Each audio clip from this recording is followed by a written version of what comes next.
माता की जय, भारत माता की जय, भारत माता की जय श्री राम। দিনহাটার কিসামত 10 গ্রাম গ্রাম পঞ্চায়েতে তৃণমূল ছেড়ে বিজেপিতে যোগ দিল 4টি পরিবার। শনিবার রাতে এই যোগদান কর্মসূচি অনুষ্ঠিত হয়। সকালে তৃণমূল কংগ্রেসের যোগদানের পাল্টা হিসাবে রাতে বিজেপিতে যোগদান কর্মসূচি অনুষ্ঠিত হলো বলে জানান বিজেপি নেতৃত্ব। এদিন রাতে যোগদানকারীদের হাতে বিজেপির দলীয় পতাকা তুলে দেন বিজেপি জেলা কমিটির সদস্য তাপস দাস, 3 নং মণ্ডল বিজেপির সভাপতি কমল বর্মন, অঞ্চল কনভেনর মানিক বর্মন। উল্লেখ্য, শনিবার সকালে এই অঞ্চল থেকেই বিজেপির 5 জন সক্রিয় কর্মী তৃণমূলে যোগদান করেন। সকালে দিনহাটায় উত্তরবঙ্গ উন্নয়ন মন্ত্রী উদয়ন গুহর হাত ধরে তারা তৃণমূলে যোগ দিয়েছিলেন। তার রেশ কাটতে না কাটতেই এদিন রাতে ওই অঞ্চলের পাল্টা যোগদান কর্মসূচি অনুষ্ঠিত হলো। 4 জন আমরা পরিবার বিজেপিতে যোগদান দিলাম।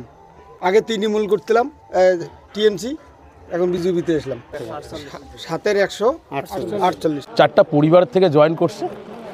আজকে 7-এর 148 নম্বর বুথের যে জয়েনিং কর্মসূচি, সেই কর্মসূচি আমাদের সফল হচ্ছে। কিন্তু এত মানুষ ভারতীয় জনতা পার্টির এই বুথের প্রায় 200 খানিক পরিবারের মানুষ আজকে এখানে জমায়েত হয়েছে।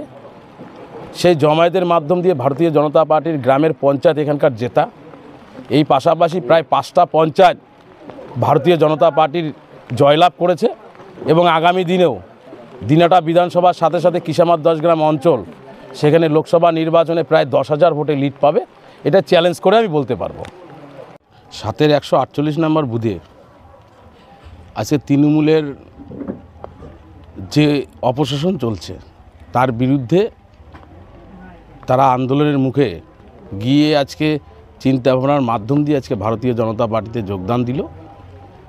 সেখানে উপস্থিত আমাদের মণ্ডল সভাপতি, মণ্ডলের ভাইস প্রেসিডেন্ট, কনভেনার এই অঞ্চলের উপস্থিত আছেন, বুথের সভাপতিরা উপস্থিত আছেন। আমার সকলের কাছে আবেদন, পয়সার লোভ দেখিয়ে আজকে ভারতীয় জনতা পার্টির কর্মীদেরকে কেনা যাবে না।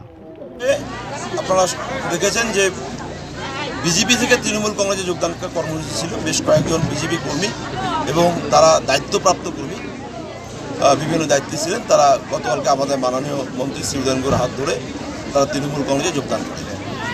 তো এই যে যোগদান কর্মসূচিটা শুধু কিসামত 10 গ্রাম নয়, আমরা বিভিন্ন এলাকায় বিজেপি থেকে প্রচুর মানুষ আজকে তৃণমূল কংগ্রেসে যোগদান করছে। এবার বিজেপি মানুষকে বিভ্রান্ত করানোর জন্য নিজেদের লোকেদের হাতে বিজেপির পতাকা তুলে দিয়ে দেখানো হচ্ছে যে তৃণমূল কংগ্রেস থেকে বিজেপিতে যোগদান। কিন্তু আমরা খোঁজ নিয়ে দেখেছি যে দিনহাটা শুধু কিসামত 10 গ্রাম নয়, ওটা দিনহাটা বিধানসভা কেন্দ্রে কোনো তৃণমূল কংগ্রেস কর্মী বিজেপিতে কোনো যোগদান করেনি এবং আমি আপনাদের বলি আগামী দিনেও কেউ তৃণমূল কংগ্রেসের কোনো কর্মী বিজেপিতে যাবে না।